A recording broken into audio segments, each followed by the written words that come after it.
Hey guys, it's Tony, back with another 15-minute game. Playing JKnight in a heated rematch. Funny, because I played last night very late, and now JKnight is on again. And we're battling.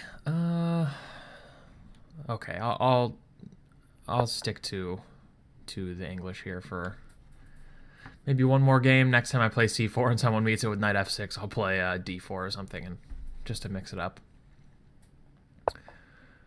We're going to go g3, and this time I'm going to go bishop g2. I recalled after I played last video that I played knight f6 in my first video against Nolito, and that allows b6 and bishop b7. I sort of remembered that when you start with an English move order and you go to g3, you can. I played in this position. I played knight f3. But that allows b6. If you go bishop g2 right away, black can't play that. So, okay, I'm going to go knight f3 here. It's usually a good idea in the English when black is threatening to set up c5 and d5 to be able to meet it by d4, not allowing him to take over the full center there. Now the question is, do I want to go d4 here? No, I think I'm going to castle. I don't really want to have to calculate what happens after d4. C takes d4, knight takes d4, bishop b4 check. So I'm just going to castle my king away first. Probably not that big of a deal. I could just go bishop d2 in that case, and if knight takes d4, I can play bishop takes. But we're going to do this. Now I think I'll go d4, and I'll pre-move knight takes d4. d5 here is kind of a sort of threat. I don't think he wants me to kick his knight away with tempo and gain the extra space, especially because d6 can follow. So something like castles might be a tactical blunder. Okay, so he goes d5, which signals that we're probably getting a Tarrasch or a semi-Tarrasch. So knight takes d5 would be a semi-Tarrasch, and e takes d5 would be a Tarrasch. And we'll go knight c3. I hope you guys are having a good Sunday. I should really be doing responsible adult things like cleaning up my apartment and shopping for food, etc. But I really wanted to play a classical game, and so here we are. Bishop e6. Usually that's a little imprecise. It's not really necessary to declare the bishop to e6, and it's not really that active of a square either. The question is, I don't totally recall what the theoretical recommendation is for how to take advantage of bishop e6. I mean, I don't really have to do much. It's just a bishop on e6. The usual way I play against the Tarrasch, like if you played castles, would be to play d takes c5. I might just do that. It's a pretty natural move. Yeah, let's go with that. I'll take on c5. He can go d4, but that allows knight a4, which protects the pawn, so he has to be at least a little bit careful there. That's a rather popular pawn sacrifice in the move order with castles. I somehow think it would be less effective here because if I recall, normally in that line, the bishop comes to f5. So he sort of prematurely declared this bishop to e6, and maybe now d4 is not possible. Yeah, so he just goes bishop takes c5, and here I like to go a3. And the point is I'm just going to go b4, bishop b2, knight a4, rook c1. Use this bishop as a target to put my bishop on the very nice b2 square. Normally I'm going to chase that bishop away from b6 as well. So for instance, if castles, b4, bishop b6, I'll go knight a4. And I just want to gobble up this bishop if I can. And if he goes bishop c7, I'll just continue with bishop b2, rook a to c1, and I'll probably put my knight on c5 then. If he lets me trade off this knight for this bishop, it's really hard for him to wrestle control of the d4 square away from me. And I'll have the 2 bishops. I mean, white's position will be really pleasant. Of course, in these isolated d-pawn positions, a lot of times white's first order of business is making sure that black can't push and that the d4 square is under control. So trading off this knight for this bishop, putting the bishop on b2 would be a very powerful plan. Some people play a5 here, or you can play a6 to hide the bishop on a7. Again, that's normally... I'm really only familiar with the theory when black is castled and the bishop is still on c8.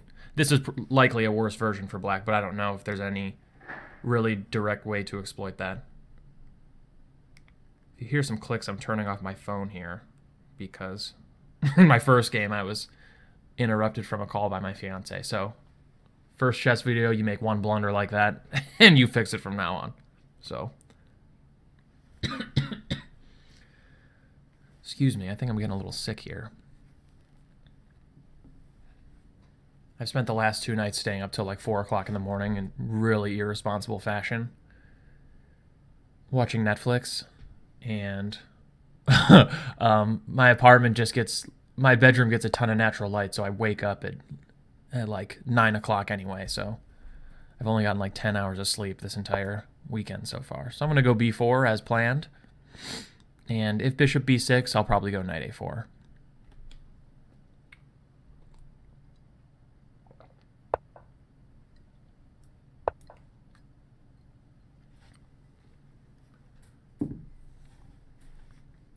One thing that's kind of annoying for black is if bishop c7, then knight c5 attacks this bishop, and this pawn at the same time, which it wouldn't have if his bishop was still on c8. So an interesting little finesse. I think, I'll probably just go bishop b2 here. I can play knight takes b6 right away. I don't really see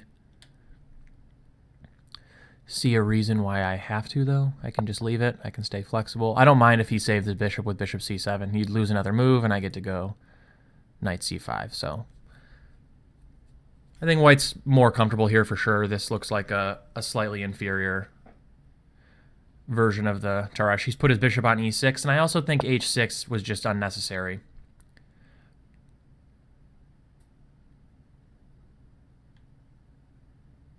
So here, I might just take on b6 now. b5 is maybe, or rook a to c1 are also worth considering.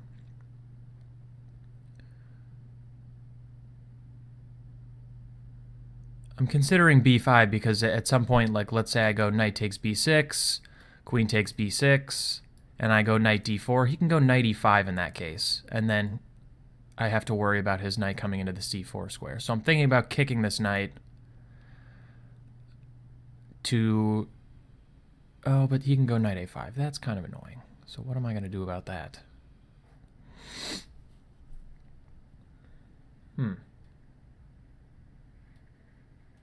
Interesting. Oh, so it doesn't... I don't think it matters because knight takes b6, queen takes b6, knight d4, knight e5, knight takes e6, actually. But he can take with the queen. Should I go knight d4 straight away then?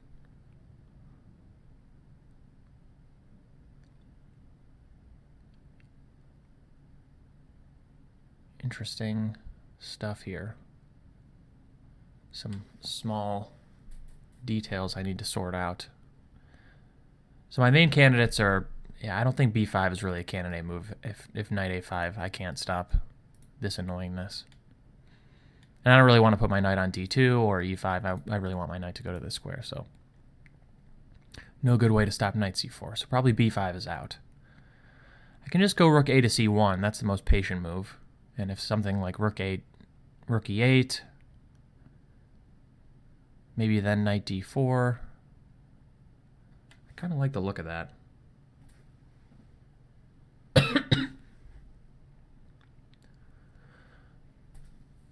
Rook c1, rook e8.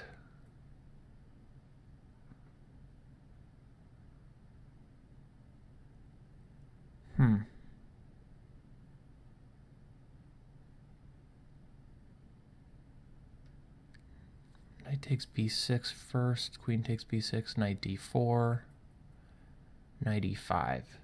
This is kind of where I'm stuck. Just trying to think if there's any reason why I would rather do that than play just a normal move like rook c1.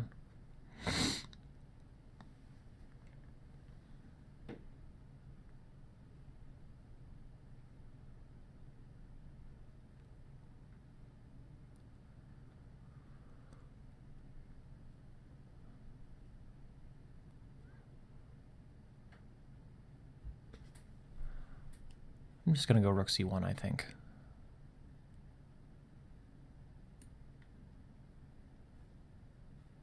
Yeah, I'll just go rook c1. I don't see any reason why I need to force the action here yet. I can just wait.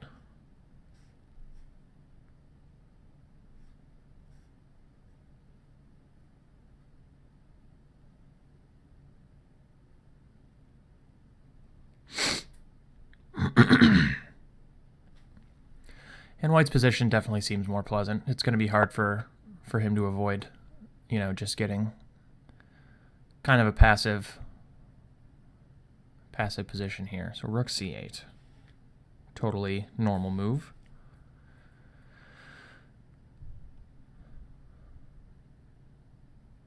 Thinking about knight takes b6, queen b6, knight d4 again. Knight e5.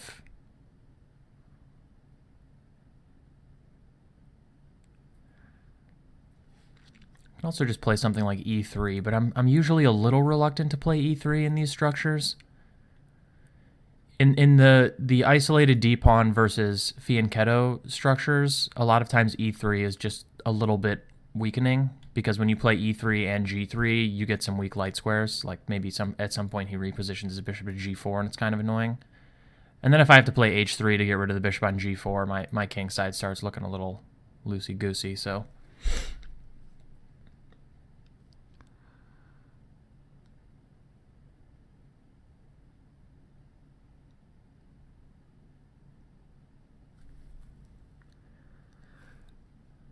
I can also just play something like queen d3. What do I do against bishop f5 in that case? Queen d3 planning to just go rook f to d1. Just simple chess here. If I go queen d3, he goes bishop f5. He's threatening knight g3.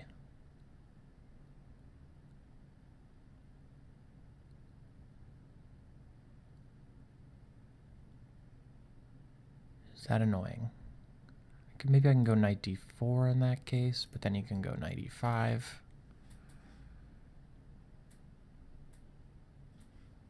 I can also play knight h4, but then if I'm playing knight h4, what the heck am I doing?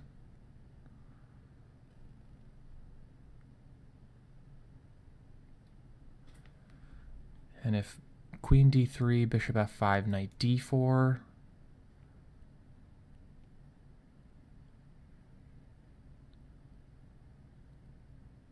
what happens?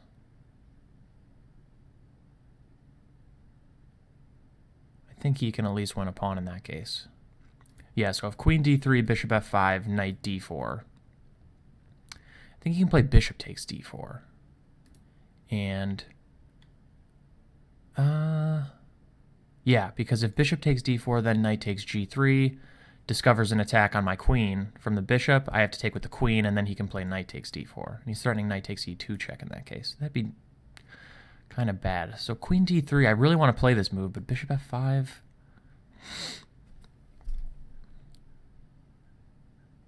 I mean, I can play knight h4, but the problem is then my knight's on h4, and he goes bishop h7. See, I was making fun of h6 earlier, and now he can go bishop h7. His brilliant plan is revealed.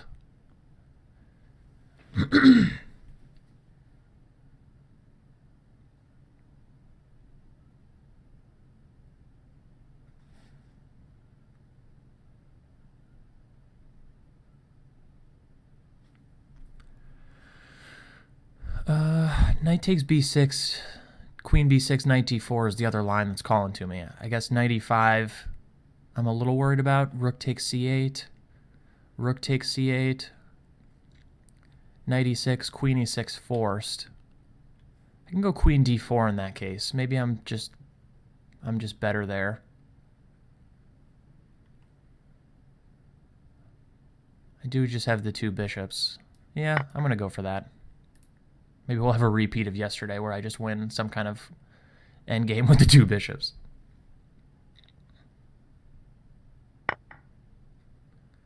And then knight d4. So if he goes knight e5, I'm planning rook takes c8, rook takes c8, knight takes e6, grabbing the second bishop. He must take with the queen, and then I'll go queen d4. And my point is that I'm attacking the knight on e5, and if he moves the knight, then queen g7 would be mate. And I'm also hitting a7 in that case. So he'd pretty much be forced to go knight c6. Maybe I just retreat the queen and I claim that I'm slightly better.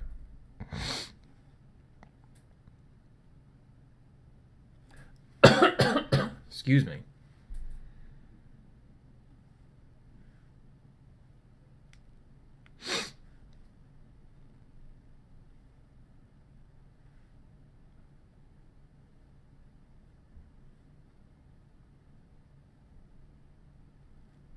Oh, you can't go knight c6. I just said that. Knight c6, queen g7 mate. So he probably has to go like f6. And then I can just take on a7. So that looks pretty good for me, actually. So maybe knight e5 is just not good. So what else could black play in that position? He could just take everything off. He can go knight takes d4. I'll probably play queen takes, bishop takes. Maybe he goes b6 or a6. I don't know which one is better in the theoretical sense. I'll probably just play rook f to d1, and I'm slightly better. Nothing to write home about, that's for sure. Maybe this knight d4 plan is not all that dangerous for black. That would be kind of annoying, actually. I hope he doesn't play that way. And I think I have to take with the queen, because if I take with the bishop, he inserts rook takes c1. And I'd have to play bishop takes b6, but then he plays rook d1, and I think I'm losing a bunch of material, so.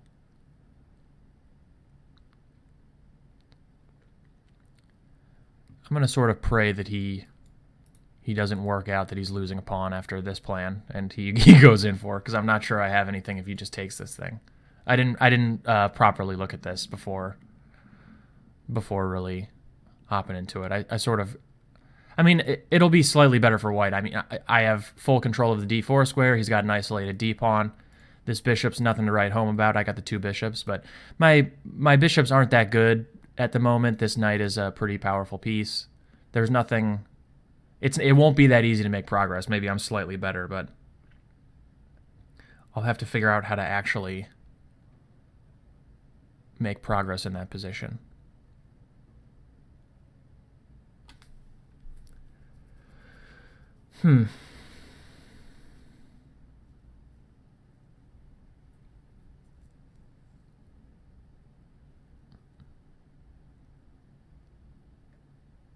Knight d4, queen takes d4, queen takes d4, bishop d4.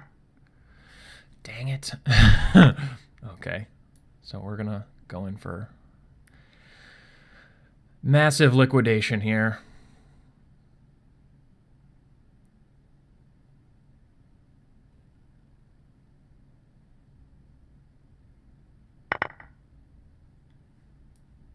I'll pre-move rook takes c1. It's highly unlikely that he'll play this move. It would be a mistake, most likely.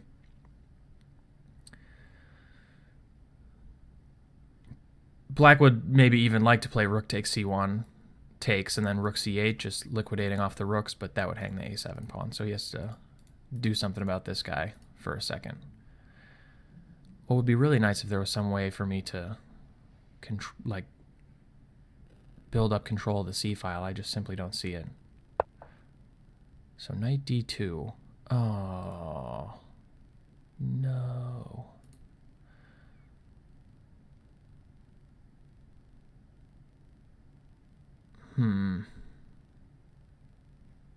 That's annoying. Now I don't even have the 2 bishops, I think. What am I going to do there? That's a good move. So the point is that if I go like rook f to d1, presumably he's taking, I take back, he goes knight b3. I'm sort of forced to go rook d1, knight takes d4, rook takes d4. I think probably he has to go rook d8. But maybe in that case I can go e4 and just win the d pawn. Is that possible? So maybe this isn't that bad. The only other question is, do I want to just play this? But I don't think so. All right, so we're going to go for this. He's still got some minor, maybe micro problems to solve based on the weak d5 pawn here. One thing I do have to be careful about is my back rank.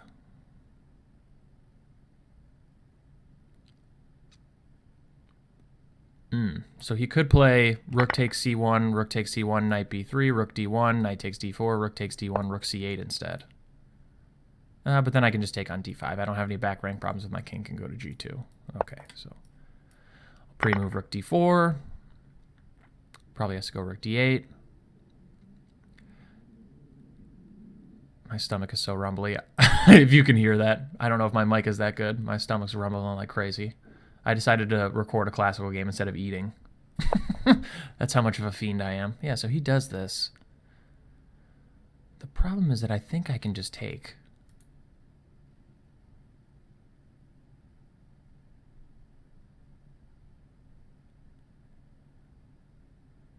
If I take, he can go rook d8. I just protect it with e4. He can go f5. I can go f3. It's not the greatest pawn in the world, but at least it's a pawn.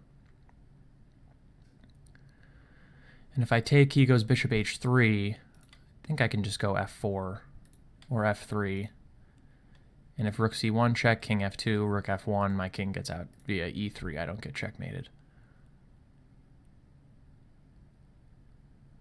Bishop d5, rook d8, e4.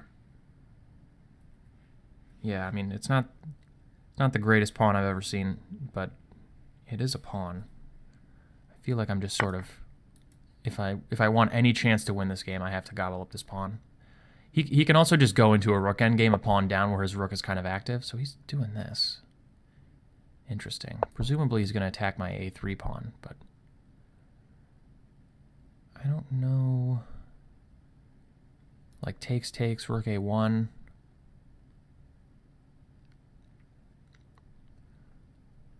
Yeah, I mean, it might not be that easy to win this, but I'm going to give it a shot.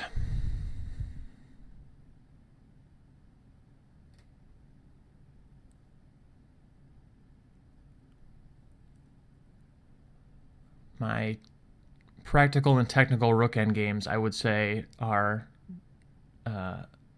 not the strongest part of my game, but we'll give it a shot.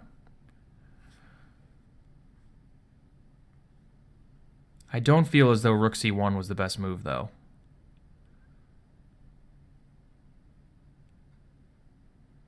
I don't know. So I'm analyzing bishop takes d5 check, rook d5. So he's gonna take the weak e pawn too. That seems weird. So now the question is, do I want to just go a4, or I feel like I should just take this. I can go rook d3. Or I can go takes, maybe rook d7. Rook a3, rook takes b7. And he's got to even babysit this pawn. I've got a rook on the 7th.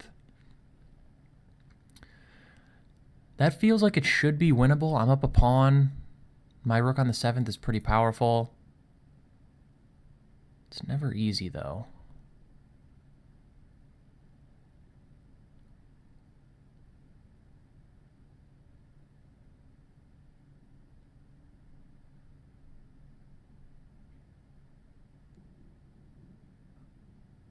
Don't necessarily understand the decision to... Okay, I'm going to take this. Oh, I could have taken on b7. You dummy.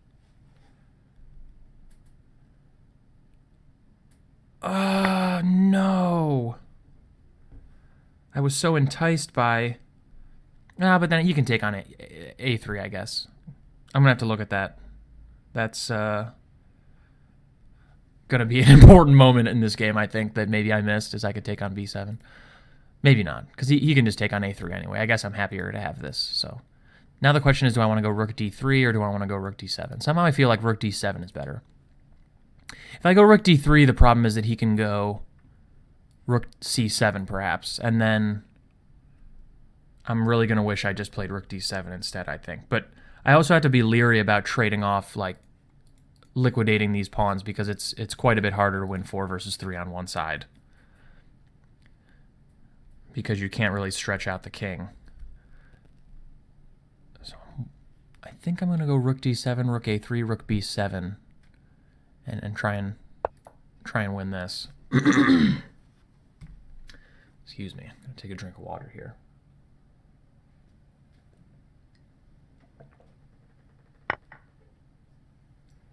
And I'm going to play rook b7. I'll meet rook a2 with king f3. So one problem that black is going to have here is that my king is going to be eventually well centralized, and it's not that easy for him to do the same. So for instance, I think I'm just going to play king f3 here. I'm going to start bringing this dude in. I would, of course, like to march this guy up to somewhere significant. I'm not sure exactly what my winning plan is here.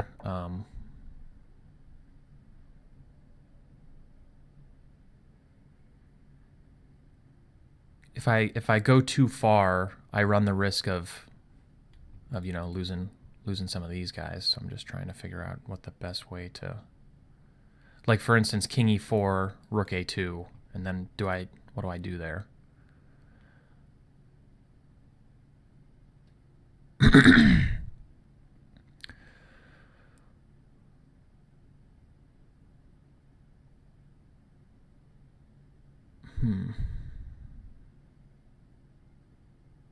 Thinking about something like e3.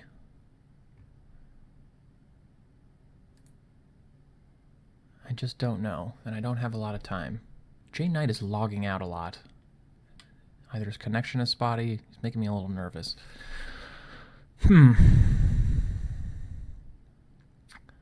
What is my winning plan? I'm just going to go h4 for now, I think. I don't know if this move is actually anything good. He'll play king g6.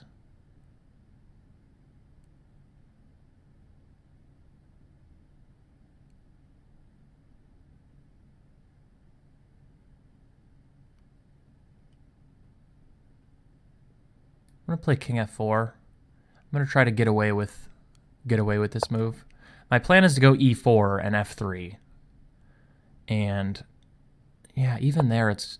Oh, so he just wants to liquidate. Somehow I don't really want to do that. Oh, but it's pinned. Oh, you idiot. No. You're kind of dumb, Tony. And I have 25 seconds left. That's not good. What do I do about that? King e5? This is... My position is crumbling before my eyes. So if rook b4, what do I do? I can't trade rooks. I'd be losing. Or would I? Rook takes b4, a takes b4, king d4. I can almost do that. I'm going to do that. And I'm just up a pawn. I don't know if it's any good, because my king is going to be so far away. And maybe he can kind of weasel his way in. Yeah, I might be in trouble, actually. Like, for instance, king h5 or king f5. Do I have to play f3? I'm going to play f3 and e4 check. Try and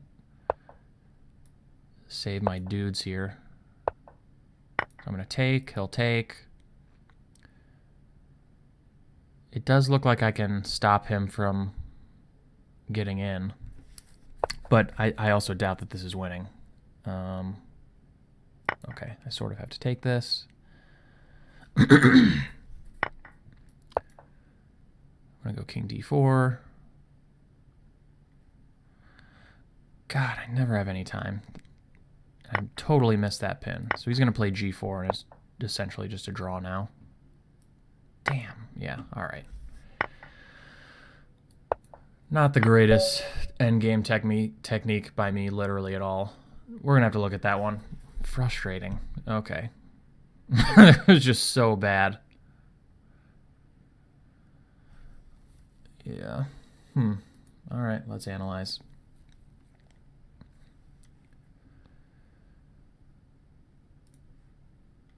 Oh, I didn't mean to click that. That's all right. Stupid. Force of habit. I'm a disaster here. Okay, so played. Yes, I do realize that now. So we played a Tarrasch. And I play this normal system that I normally play with a3, b4, bishop b2. I like this. A3 is not compulsory here, though. I think some people are starting to go knight a4 here. And on bishop e7 or bishop d6, they're just going bishop e3 and rook c1. I think this is a very reasonable system as well.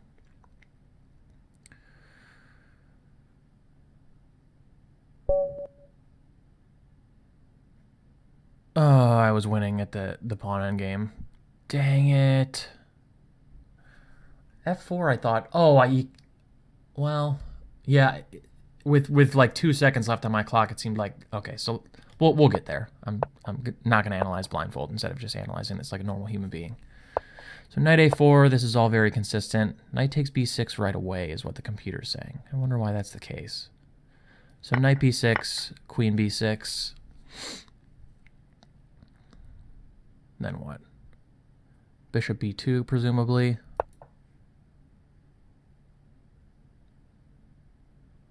Knight e4.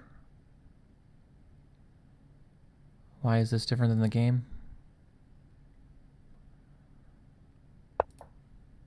It's not. Oh, okay, it's the same. So this is all standard, pretty standard stuff. Black could also go rook e8 here. Maybe he could think about repositioning his bishop to g4. Yeah, knight d6 actually is really interesting. I didn't even think about this move. Sort of non-standard way to get into c4. So what do I do about that? Yikers. I can take. Queen takes. And then what? Knight d4 anyway? And if this... here? I don't know. He can take here. I can check. Somehow this doesn't seem like something I want to do. No, I don't like this. And I can just go knight d2, but I just really don't want to put my knight on this square. Interesting moment. So knight d4. What happens if knight c4, though? Oh, just bishop a1? I would have never thought of this. And if knight a3... e4. Wow, what is happening? Presumably if d takes, I'm just taking the knight, or the bishop, I mean, and claiming I have a lot of compensation. I mean, I buy it, yeah. Oh, he's just losing, apparently. And if this... oh, if that, I'm taking on h6. That is slick. So if here, then I play queen takes h6. And if king h7, I take here and then take on h6. Wow, that is brutal. That's a sweet tactic. Interesting. I would have never seen any of this. There's literally no way I would have played this. And black doesn't, of course, doesn't have to take. So after here, here, yeah, I mean, he can just move the queen. And this knight on c4 is a powerful piece. I'll have to think about this. This is an interesting idea. Knight e4 to d6. I've never actually encountered that.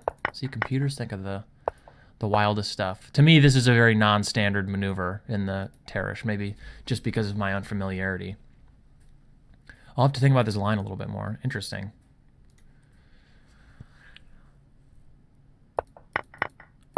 As it is, yeah, maybe I need something else here, because I played this knight d4 idea and then realized that he can just take on d4 and my advantage is not that great in this line because of this knight b3 resource.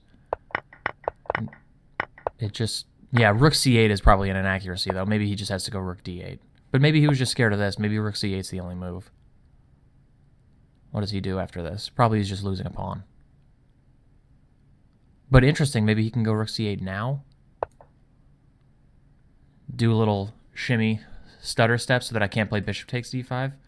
The point is that now this would be losing, I presume, after check, check here and here.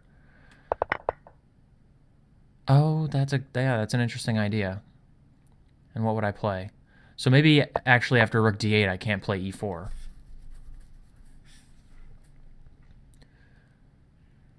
So perhaps instead I have to go maybe f4 first.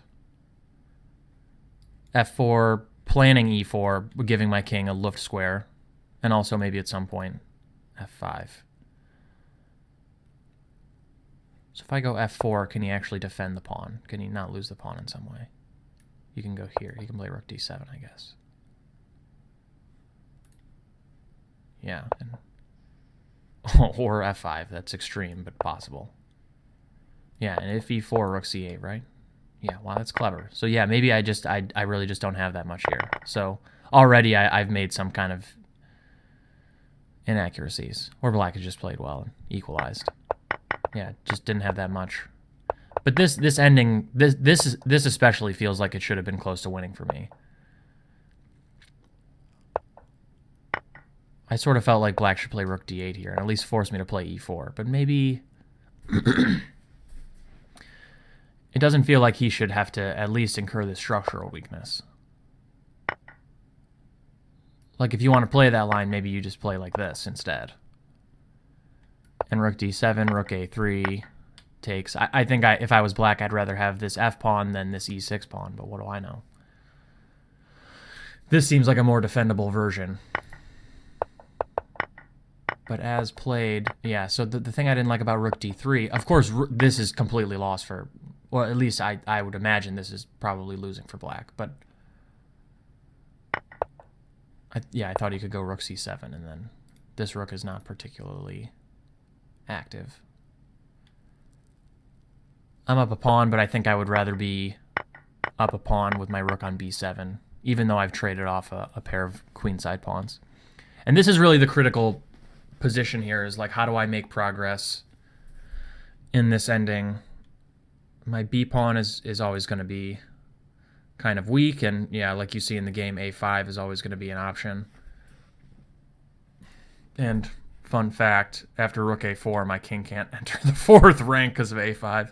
Didn't realize that at all. Yeah, rook a4, fine.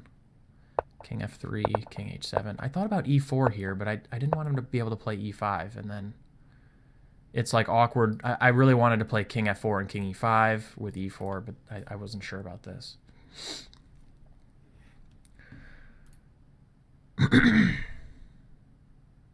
Yeah, I mean, I can go here, but maybe he just goes king g6, and if I take rook a5, rook b7. Yeah, maybe this was a better option. I can go maybe king f4, and then this check, give him the boot. What if he goes check here?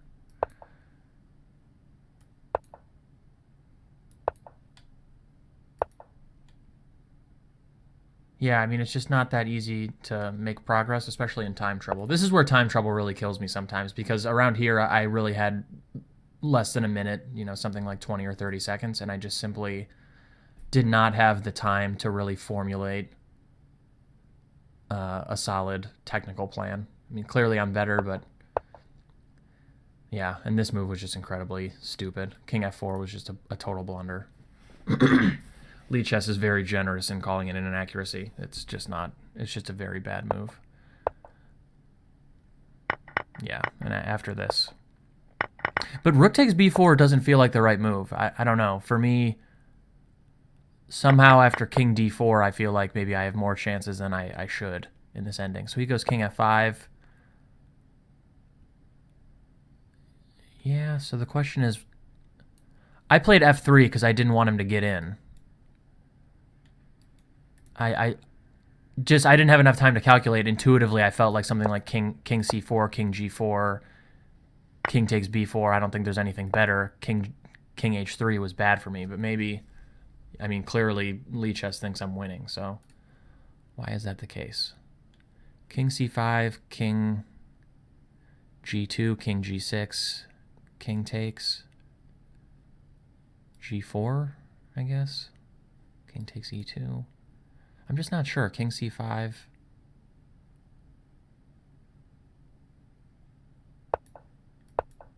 Oops. King G2. What am I doing about this?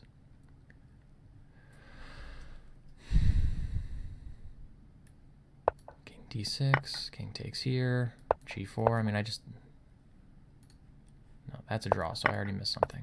What the heck is happening here? Why can't he take? H5. This is like an endgame study. Oh, wow, that's great. So, yeah, if here takes here, E4 is just winning. My pawn queens first very easily, I think, after just king F5. Yeah. Because his king is can't really get in the square because my king blocks and his pawn's a little slow. Queening with check. Yeah, that's a nice detail. And if he doesn't H5, I would have never seen this. If he doesn't take, or if he takes here, then my king just gets to take all of these pawns and the H pawn survives, and he's just too far away from H8 to stop it. Wow, that's sick.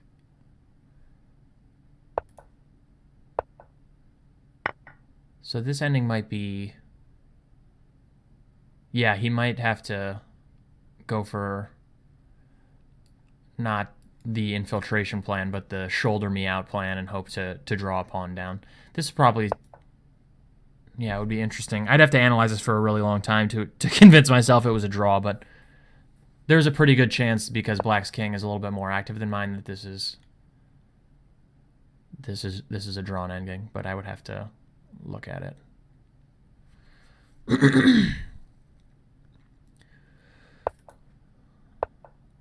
Frustrating game. E4 takes... Yeah, I thought about H5. I was a little bit concerned that the pawn was just going to be too weak in this case. I just did not have enough time, is the problem. This is the move that I thought about, but perhaps this is just winning. Yeah. Yeah, he can't go G4. The problem is he can't go to F3 because I'm just going to go F5, and that ending is most likely winning for me. For instance, like something like this, here, and then my pawn just runs much quicker, so he has to put it on a square that doesn't get him checked. Okay, computer says here. This, he's just one move short, so I can just stop it. Well, in fact, I have this check, but yeah, that would be completely lost. Yeah.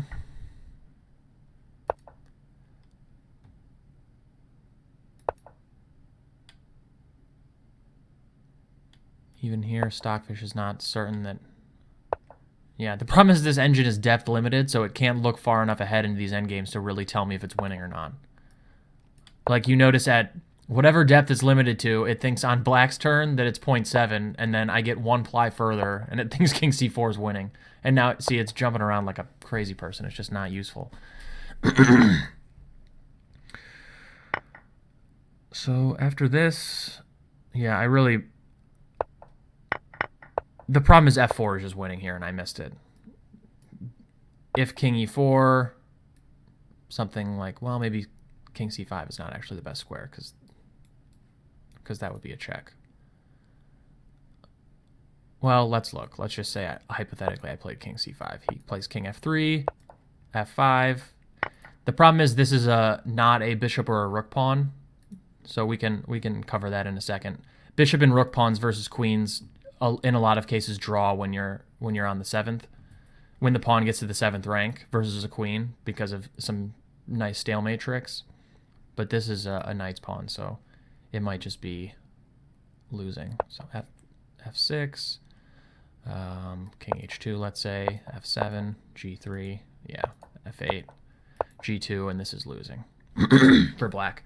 White can essentially force the king to this square and then bring up the king far enough to either checkmate Black or win the pawn. So if you guys aren't familiar with this technique, for instance, King G1 would just allow King D4 and I step one move closer. Normally Black would go to G3 here, threatening G1, and when I check, he'll just protect the queen. That would be a draw, especially because G1 is check. But White can check, King F3, let's say, or King F2, so threatening to queen.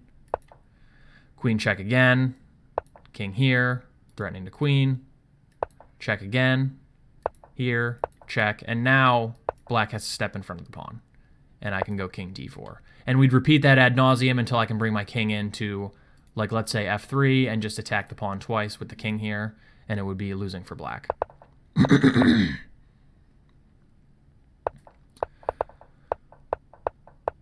Yeah, so that would be winning. That's a major bummer that I missed this.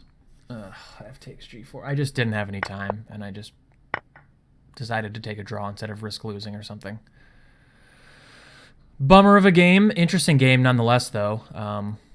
I'll have to look a little bit more at these types of middle games to kind of understand maybe the most precise way of handling these positions. I feel like white has a bigger advantage in these positions than he gets out of the starting position. You know, at move 1, I feel like at this point black has made some moves that are not quite optimal, including probably just entering a Tarrasch defense, but the Tarrasch is good. I'm just teasing, but I don't think it's maybe black's best option against d4, for instance. But then to pair with bishop e6, which I think is a little bit passive, and h6, which is kind of unnecessary when I'm sort of hinting that I'm going to b2 with the bishop. I feel like I should have been able to get a little bit more here than I got. Especially, I feel like I should not have gotten, let's say, this position. This feels like black maybe got an easier position to draw than he should have, but I'm not sure where exactly I bungled this. Maybe knight d4 is just not. Knight d4 certainly is not the move, so I don't think, because after this, essentially black can just force this position. And rook d8, as we talked about, would have been better, meeting e4 by rook c8. And I think if white can't go e4, then it's likely that I had very little here. So yeah, kind of the critical moment sort of stems around maybe this point. So I went in for the forcing this sequence, and let's just take a look at this. What? So, okay, yeah, I wanted to look at this. I forgot about this. So queen d3. The computer suggestion, and I was worried about bishop f5.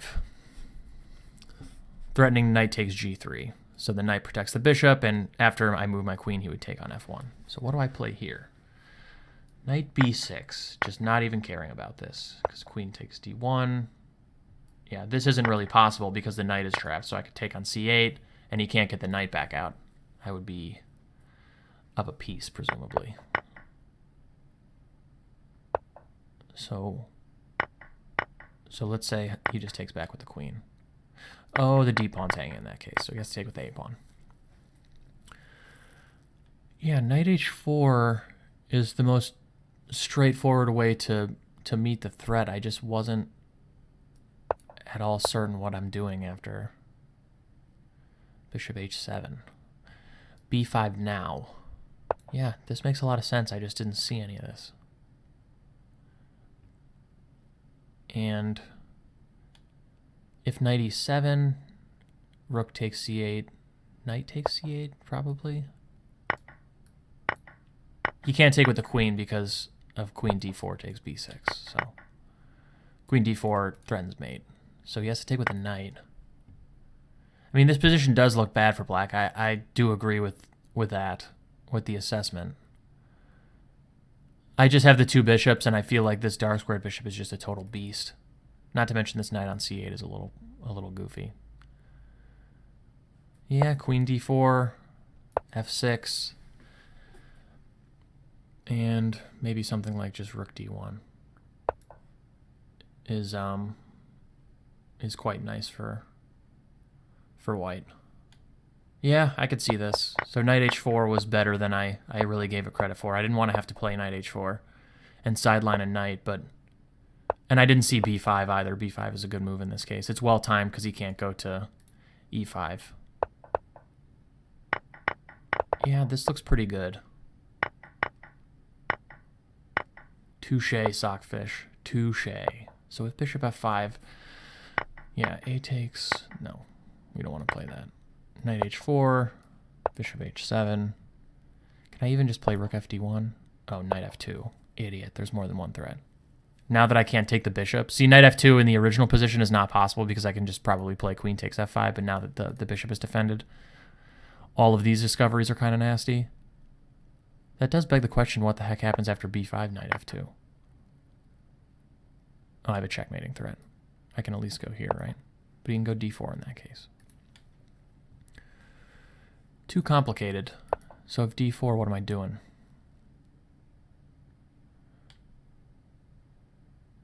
Oh, just queen f3. Yeah, and I'm threatening this and this at the same time. Okay, I get it. I get it. I can just move the queen too. Yeah, so b5, knight f2, I can also just go queen f3 right away, I think. The point being that I just have the simple 2 attacks. And black can't move twice in a row. That is a rule. Yeah, so maybe queen d3 was a better move than what I played.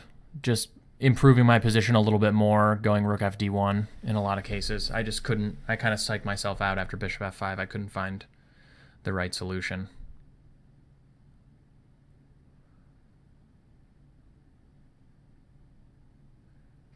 Yeah, and then just a case of the time troubles.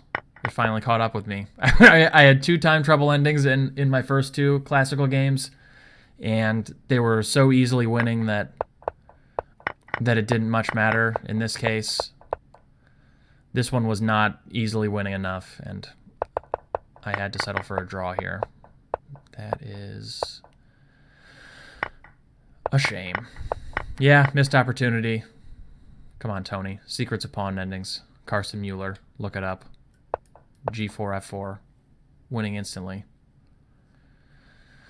Okay, well, I hope you guys have a good rest of the weekend. Finish out strong. I'm going to grab some lunch and start my day like a responsible adult. I might even, if I can mentally psych myself up after this terrible game to record another one tonight, I might do that. And we'll have 2 classical games on a Sunday. So lucky. If not, have a great weekend. Have a great Monday. Make it a great Monday, as hard as that is. And I will talk to you guys later.